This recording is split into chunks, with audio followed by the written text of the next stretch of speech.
Hi everyone, welcome back to my channel, The Corporate Socialite Budgets. In this video, I will be budgeting the second paycheck of March.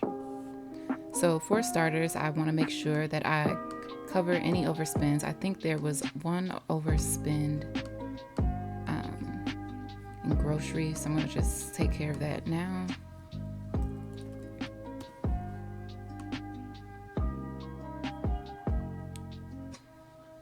Okay. Let me make sure there aren't any other areas that are missing.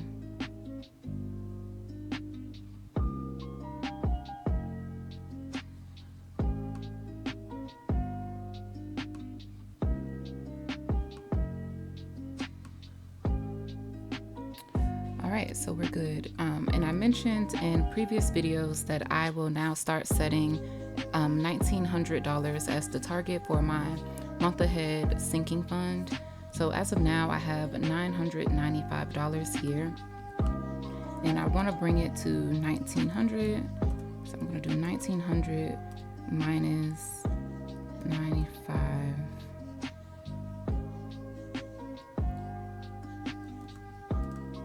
I'm trying to remember how I exactly do this, but I think this might be right. Oh, heck no, that's not right. But what I typically do is just do the total amount I want in there and subtract what's missing. That might work, actually. Okay. All right, we're good. So that will cover my expenses for all of April. So that works out. And I'm now going to go ahead and move toward the credit card pay down status.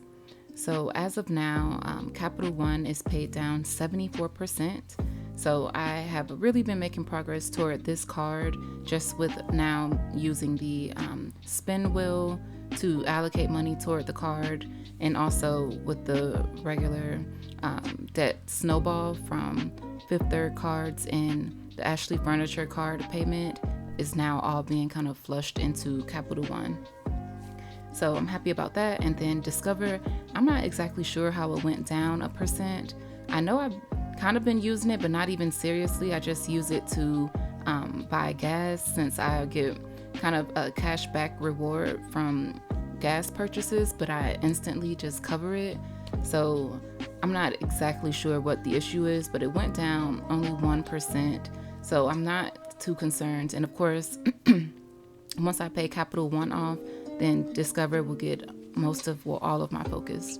So yeah, that's at 7%. But I want to go ahead and let the spinner wheel come up and do its job and let me know how much more money I'm going to put into the Capital One card, and then, you know, whatever else remains will go into the emergency fund.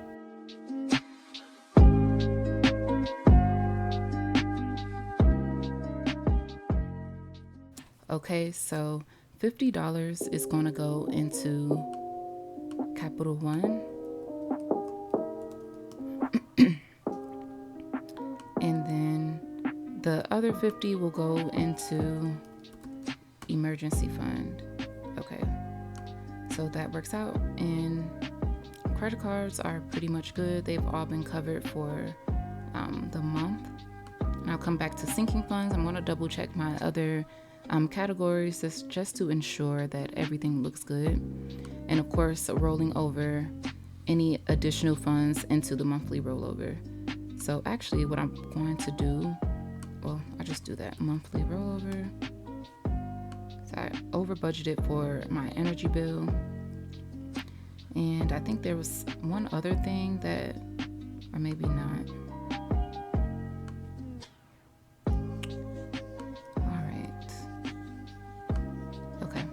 So everything else looks good. All the bills are covered, looks like, right? And okay, so what I realized in my last few videos was that I was not allocating enough for the full month for bills such as grocery or, like, you know, fun money, home goodies, things like that. So I kind of calculated in my mind just enough for what I would usually allocate toward these specific categories, in a 2-week span versus a full month span. So I usually budget $70 toward grocery every 2 weeks. And that was kind of how I measured it in my mind versus doing $140 for the full month. So, I mean, either way, I think what I'm going to do is just keep the budget, well, the monthly rollover amount the same at $1,900. And then on that second pay period of the month, then I'll just use the funds that are remaining to just allocate for these smaller, like necessities. So I'm going to do 70 here for grocery. And then fund money, this is actually tough because I'm currently trying to ensure that I budget right now because I'm going out with friends, and going out with friends is so tough. I enjoy doing it, but I also feel as if I feel a little guilty sometimes because I'm tapping into money, even though it's meant to be used for fun. But sometimes I just don't feel like it's enough, and I want to stretch it and hold on to it for as long as possible. But I'm going to do 70 here. And food on the run typically gets 25. So jet setting. My boyfriend actually covered his portion of like the drinking package, and now of course the rest of it remains for my half to be paid for. So I'm gonna do 133 here because that is the half that's due on my end, and I believe next pay period I will have to kind of allocate another 133, and then we should be good there. And let's see, I think I'll go ahead and add to home goodies 25 there. I'm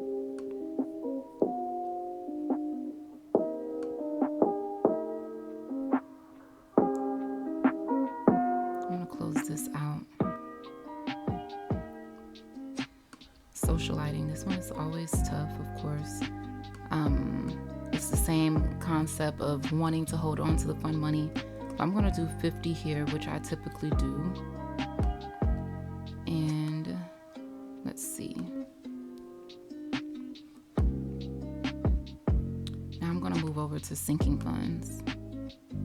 So there has been another update. So in my cash stuffing video, I updated you all that I will be attending my BFF's baby shower, and there's been another plot twist. I actually won't be attending the baby shower.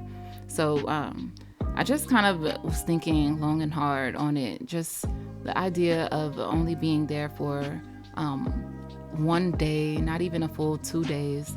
And, the flight prices are even worse than they were, when I made that update, obviously. So I'm going to just provide a nice gift. And of course, just kind of chatting with my mom and just kind of surveying different mentors, and everybody just kind of let me know that it might not be the best move right now. So I still want to allocate money towards her gift. So I looked on her registry, and there's like a bassinet that she wants, like a bedside bassinet. I believe it's like $170. So I noticed that no one had purchased it yet, and I want to go ahead and just get her that. But I also wanted to get a gift card for some baby store, maybe just Amazon, for about $100. So with 170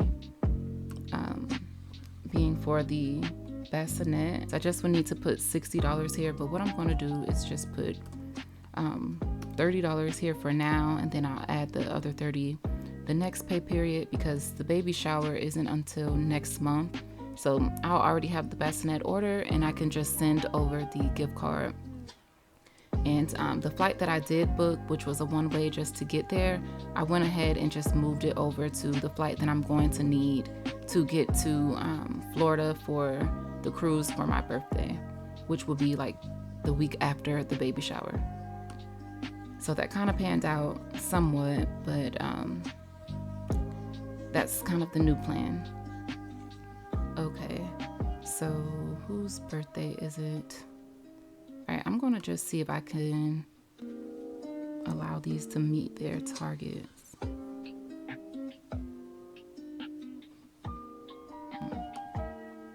Okay, which ones actually have targets? So BFF's baby shower is good. And I believe Christmas gifts are good because I funded that for the full month.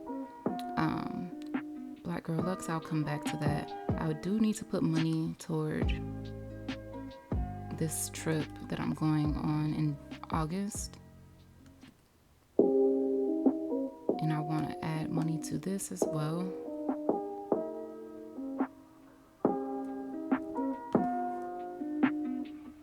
Ooh, you know what? Might have added too much to that. Let me fund clothing first because that is something that I am actively looking into just because the seasons are about to change. And last year I purged my entire closet because I realized most of the clothes that were in my closet or just dressers in general were clothes that I just kind of carried over with me from college, which was almost 2 years ago. And I just don't care to wear that stuff anymore. So I'm trying to revamp my wardrobe and just tap into the fact that I'm in a city now where seasons happen and I can't wear short sleeves every day of the year. So I'm going to go ahead and add, I want this to meet $100. So I'm going to do 100 minus the 45 that's already in there. Okay. So I should be good there. Now I'm going to add 30 to that. 30 there. I really feel like there's something that I'm missing. I'm not sure. I'm gonna roll this over to monthly rollover. And then I'm gonna just add the rest into this Black Girl Lux purchase, which is just a Louis bag that I want to give to myself one day this year. Okay guys, so I have fully budgeted all of the money in my ready to assign, and I thank you all so much for sticking with me and kind of watching me manage through my different financial goals. So I will see you guys next week. Bye guys.